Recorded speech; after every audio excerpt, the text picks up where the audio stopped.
दोस्तों, आज की इस जादुई पेडियच की कहानी सुनकर आप इतना तो जरूर जान जाएंगे कि भगवान हमारे को कभी भी किसी भी रूप में मिल सकते हैं। ये कहानी एक छोटा सा हरिहरपुर गांव, एक ऐसा छोटा सा गांव जो अपनी सादगी और शांत वातावरण के लिए जाना जाता था। गांव के पास ही एक बड़ा घना जंगल था। उस जंगल के बीचों बीच एक पुराना और रहस्यमयी पेड़ खड़ा था। यह पेड़ साधारण पेड़ों से बहुत अलग था।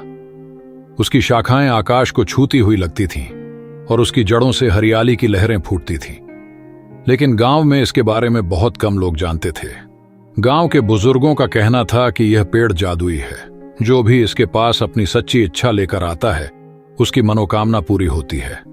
लेकिन इसकी एक शर्त थी, जो इच्छा पूरी होती है उसका मूल्य चुकाना पड़ता है। यह सुनकर कई लोग डर जाते थे और जंगल की ओर जाने की हिम्मत नहीं करते थे। लेकिन कुछ उत्साही युवाओं ने इसे महज एक कहानी समझकर अनसुना कर दिया था।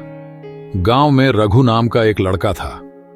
रघु की उम्र लगभग 18 साल थी और वह अपनी मां के साथ रहता था। उसका बचपन गरीबी में बीता था।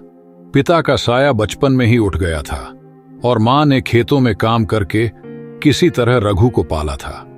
रघु पढ़ाई में होशियार था और बड़ा आदमी बनने का सपना देखता था ताकि वह अपनी मां को एक बेहतर जिंदगी दे सके।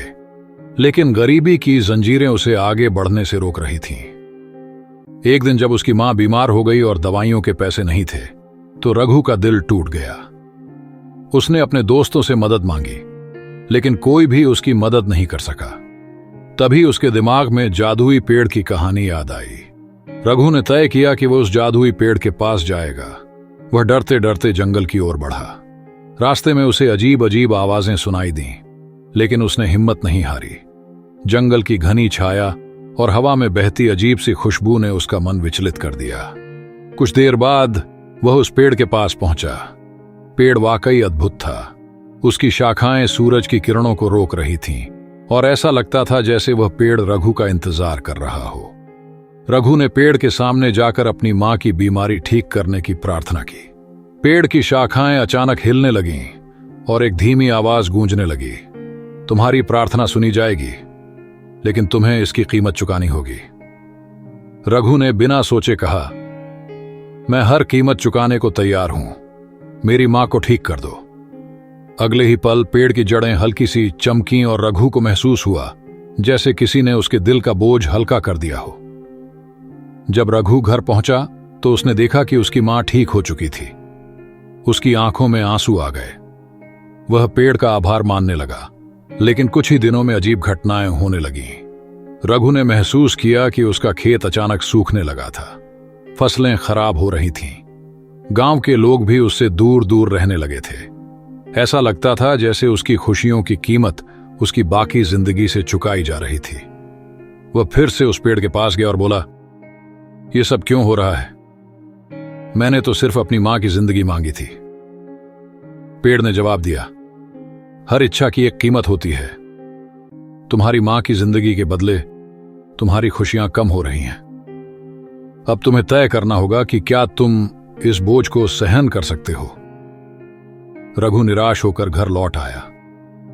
कुछ समय बाद रघु ने सोचा कि अगर उसकी इच्छाओं की वजह से दूसरों को तकलीफ हो रही है, तो उसे यह कीमत चुकाने का तरीका बदलना होगा। उसने गांव के लोगों से माफी मांगी और अपने खेत को फिर से हरा भरा करने के लिए मेहनत शुरू की। वह हर दिन उस पेड़ के पास जाता और उससे मदद मांगने के बजाय अपनी मेहनत और संघर्ष का वादा करता। धीरे धीरे उसकी मेहनत रंग लाने लगी। गांव के लोग उसकी लगन से प्रभावित हुए और उसकी मदद करने लगे। एक दिन पेड़ ने रघु को अपने सपने में दर्शन दिए।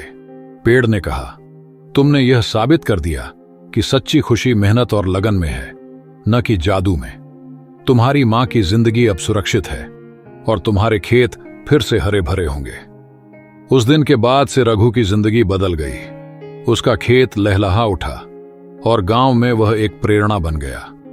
जादुई पेड़ की कहानी अब भी गांव के लोगों में जिंदा थी, लेकिन रघु ने उसे एक सबक के रूप में लिया कि असली जादू हमारे प्रयासों और इरादों में छिपा होता है। दोस्तों, ऐसी इमोशनल और मजेदार कहानियां सुनने के लिए हमारे चैनल को लाइक और सब्सक्राइब जरूर करें। आपका बहुत बहुत धन्यवाद। आपका पूरा दिन शुभ हो। भगवान आपके परिवार में सुख समृद्धि बनाए रखें।